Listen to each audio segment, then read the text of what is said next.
Bandits kill 3, abduct 36 women in Zamfara. Wike summons emergency meeting over rising insecurity in Abuja. Supreme Court reserves judgment in Nasarawa appeal. On the foreign scene, Mauritius lifts maximum alert after passage of Storm Bilal.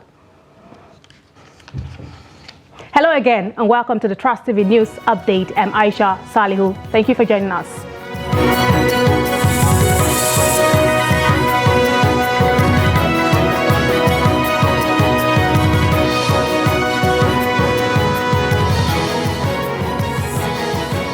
We begin with a security update where armed bandits have launched a devastating attack on Megizawa village in Zamfara state, kidnapping around 50 villagers, including 36 women, while tragically claiming 3 lives, including a vigilante group member. The assailants, arriving at night, created chaos by firing shots and conducting house-to-house searches for victims. Residents suspect possible informants aiding the bandits, leading to the surprise attack catching the vigilante group off guard. Authorities, including the sole administrator of Kaura Namoda and the police public relations officer, are yet to provide details or comments on the incident, redirecting inquiries to the Operation Hadarin Daji. The affected families have not received any ransom demands yet. Now, gunmen suspected to be bandits have kidnapped 2 female students of Al-Kalam University, Katsina State. The victims were abducted on their way back from school on Monday, January 15. The president of the National Association of Niger State Students, Gambo Idris Shehu, confirmed the incident in a statement signed by the Secretary General, Mohammed Ibrahim. The victims, both from Borough local government area, Habiba Ango Shantali, a 200-level student from Political Science Department, and Mariam Abubakar Musa, a 400-level student from the Department of Microbiology.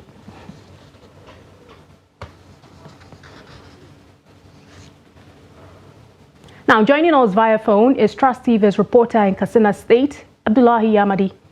Abdullahi, welcome to News Update.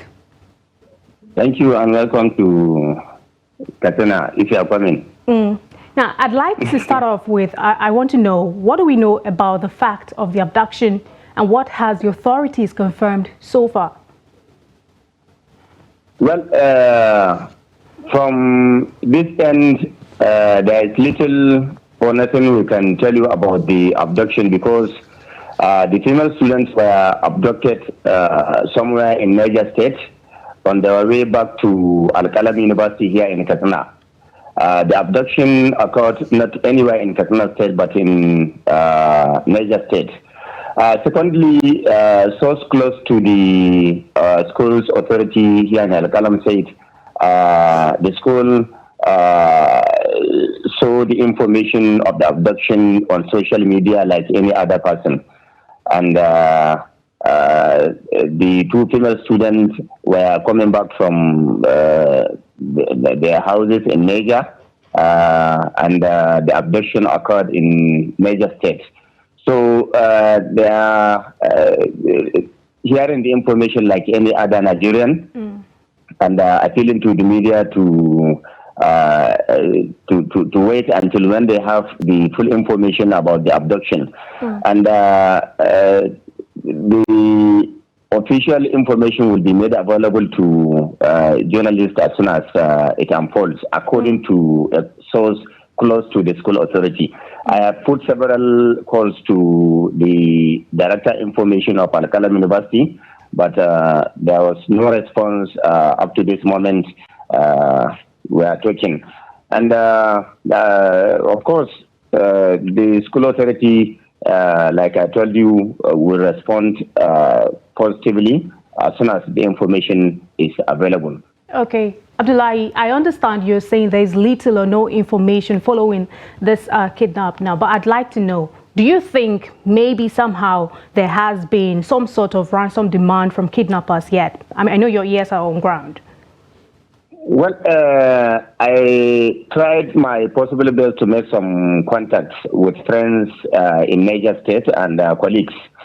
But the information is so sketchy that no one can tell you whether there is demand for ransom. It is only the information about the abduction that is trending that I can be able. I was able to get, but there is no information about any demand of ransom. But the particular place the abduction took place was not even known. But they are saying somewhere along the road, somewhere on their way to the school.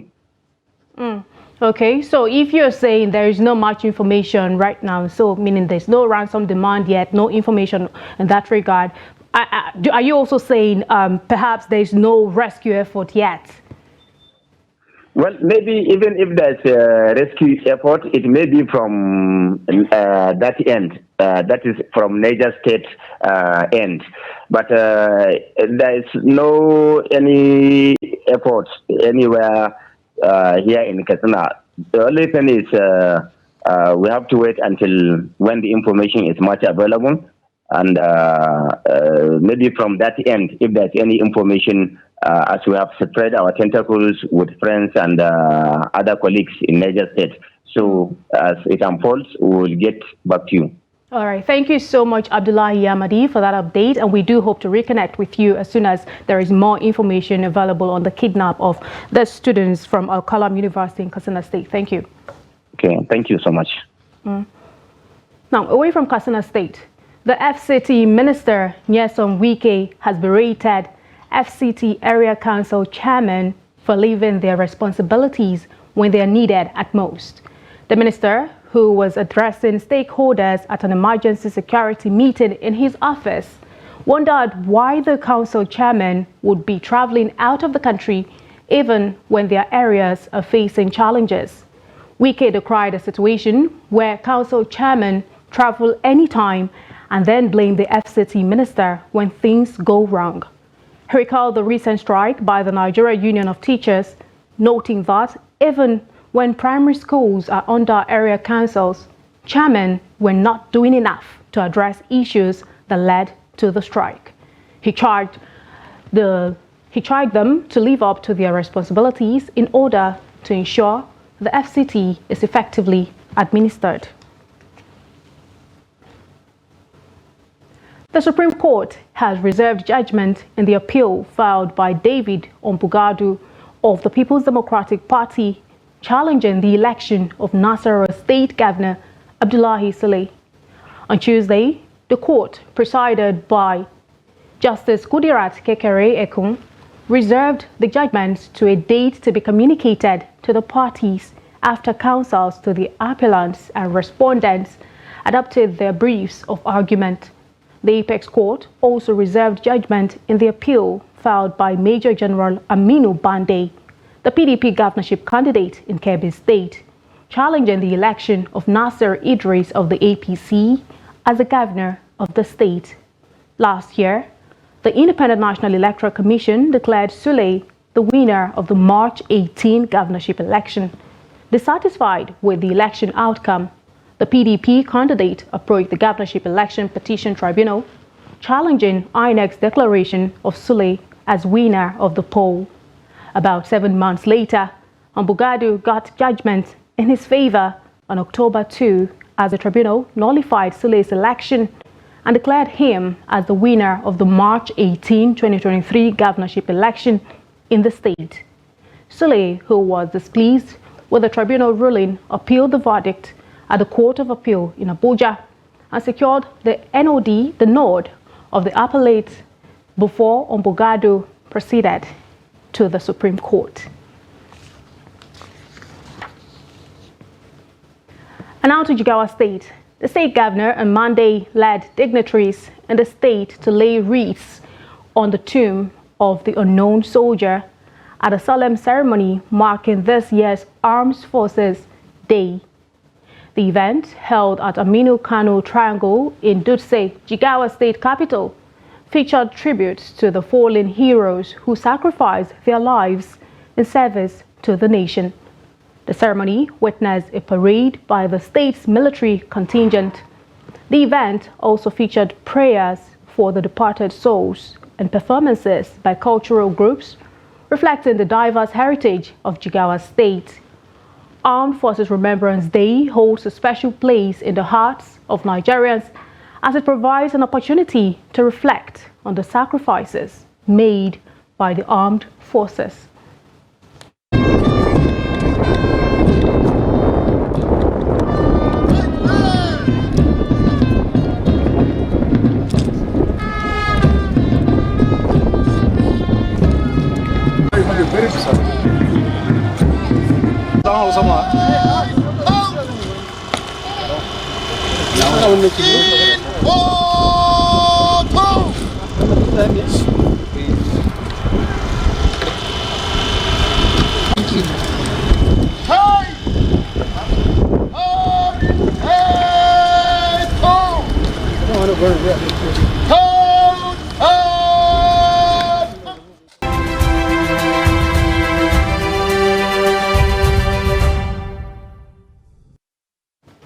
Residents of Yenagoa, the Bayelsa state capital, have called on the federal government to fix and put into use all refineries in the country.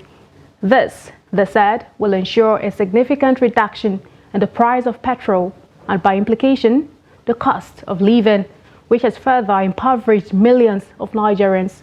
Trust TV's Friday Ebimobowe Peter has details of the story. For some of the residents, life has become a living hell for many Nigerians due to the removal of subsidy on petrol, which brought about an astronomical surge in prices of commodities. To them, fixing refineries will lead to a reduction in the price of fuel, which will in turn make life a bit bearable for Nigerians. It is the subsidy that increase the high cost of fuel. If I'm not mistaken, they should keep the refinery in order, renovate them, keep them in order, so that by refining our crude, it will bring down the high cost of fuel in our country. Well, I say I'm the person that is most affected here, because as you can see, my beards, I used to shave 2 times or 3 times in a week, but now I could not even shave again. This is almost like 2 weeks now I've not been able to shave because of high cost of fuel, and it has affected the barbers to the extent that we used to shave with 200, but now it's almost 500 naira per shave. And I'm on my way to Port Harcourt. The last time I boarded the taxi to Port Harcourt, I paid 1,500, but now they're telling me 3,500 naira. See, so it's affecting every areas of the economy. So the government really need to do something about it. In some developed countries, if they want to do this kind of thing, there are some remedies, there are some things they put in place to ensure that they curtail this hardship. So that's what the government needed to do. That's for Evangelist Banaman Timitu Laibiowe, the only way out of the present hardship occasioned by the subsidy removal is a peaceful revolution.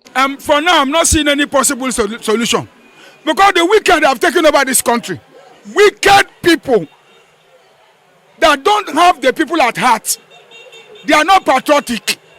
And so, when the people are crying, they get happy more. They rejoice the more. So the fuel cannot come down.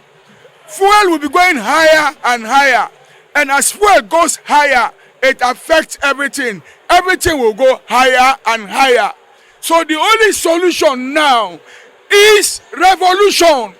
The people should come out and say no more for this wicked people. And the Bible said, when the righteous rule, the people will rejoice. With the Dangote refinery coming on board, as well as the NNPCL calling for expression of interest, EOSI, from qualified oil and gas firms to operate and maintain the Port Harcourt refinery, many Nigerians are hopeful that things will turn around in no distant future. From Yenagoa, Friday, Ebimobowe Peter, Trust TV News, Yenagoa. A passenger boat carrying approximately 100 individuals capsizes in Borogo local government area of Niger State, resulting in scores of passengers missing. The disaster officer reports the recovery of 8 bodies with ongoing search and rescue operations. The Director General of the Niger State Emergency Management Agency, Abdullahi Baba Ara, confirms the incident, highlighting the uncertainty regarding the number of casualties and survivors. The boat, en route from Doga Mashaya to Wara Market in Kebbi State, carried both passengers and goods. Authorities, including NASEMA and local divers, are actively engaged in rescue efforts. While unconfirmed sources attribute the incident to river waves and overloading, this marks another tragic boat mishap in Niger State, following a similar incident in Shiroro local government area in November 2023 that claimed at least 10 lives. This is a news update coming up shortly. We'll take a look at how gas-powered tricycle rider witnesses increased profits and benefits after switching petrol engine to gas. We'll be right back. Don't go away. Welcome back and thank you so much for staying. If you're just joining us, this is the news update on Trust TV. Here is a look at a recap of some of our top stories. You heard that bandits kill 3, abduct 36 women in Zamfara. Wike summons emergency meeting over rising insecurity in Abuja. And now moving on to other stories. And now to Jos, the capital of Plateau State. A gas-powered tricycle rider, Abdul Karim Mahmoud, is sharing his experience on the advantages of converting his tricycle from petrol to gas. Since making this shift in October 2023, Mahmoud reports a significant increase in his business profits. Although initially skeptical, the decision has proven to be a wise one. Dixon Adama had a conversation with Mahmoud and filed this report as presented from our studio. Plying the streets of Jos, the Plateau State capital, with his tricycle and picking passengers from one point to another while charging the same fares, Abdul Karim Mahmoud operates just like any other tricycle operator. Other similarities between Mahmoud and other tricyclists is that they all set out in the morning and return in the evening, have their riding licenses and other permits papers, and they all belong to the same transport union, among others. But more often than not, Mahmoud is absent at fuel stations and present at the gas stations. This is the only time the hitherto relaxed passengers become amazed, while others get uneasy. This is because, unlike others, Mahmoud operates a tricycle that is powered mostly by gas rather than fuel. The tricycle can actually alternate between being powered by either gas or fuel.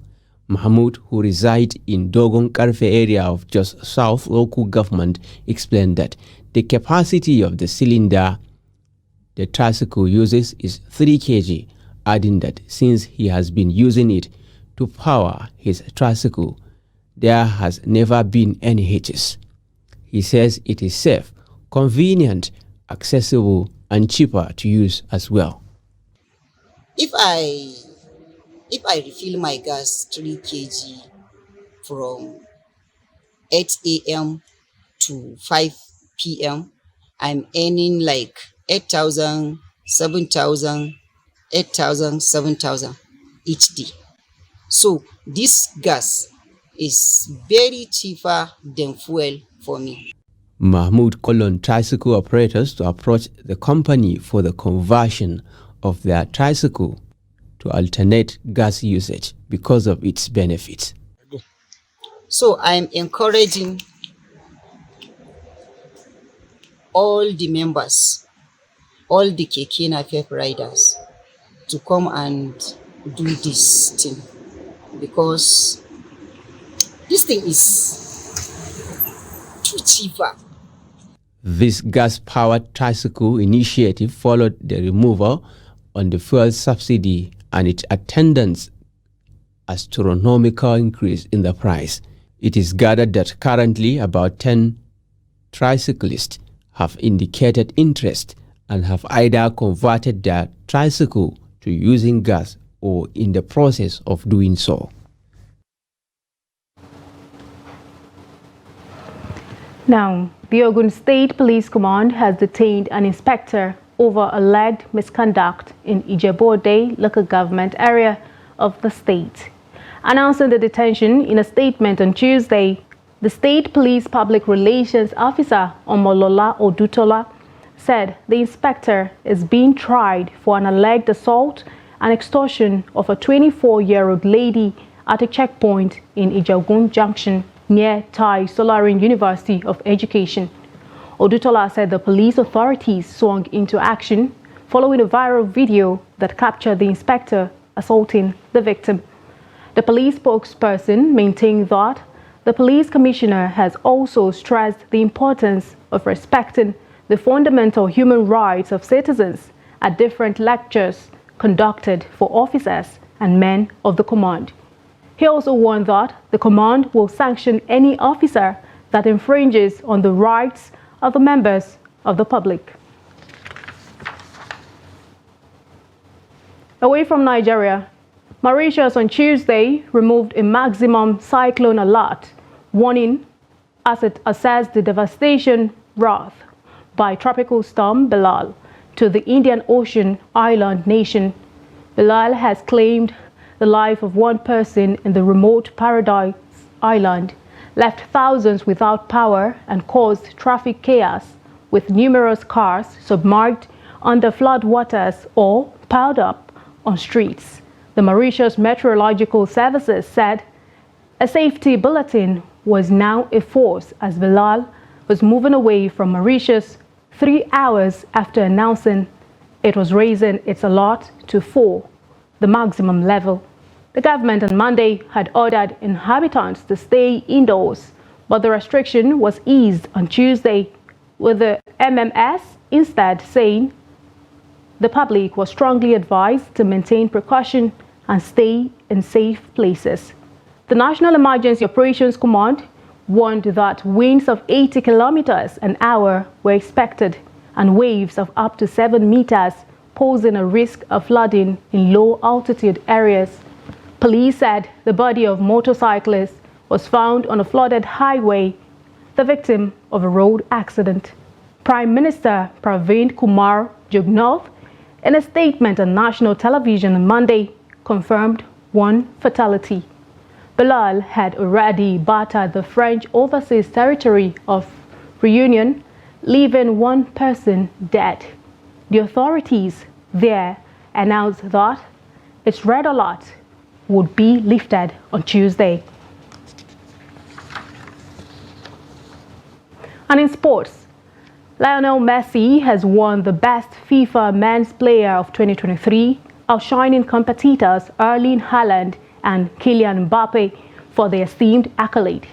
In a close race, national team captain Vos played a pivotal role in the final decision, with Messi's outstanding performances from December 19, 2022 to August 20, 2023, earning him the title. Notably, Messi's achievements include winning the League One title with Paris Saint-Germain and the 2023 League's Cup with Inter Miami, where he scored 10 goals. Despite Erling Haaland's treble at Man City, Messi's remarkable contributions led to his triumph in this prestigious football honor.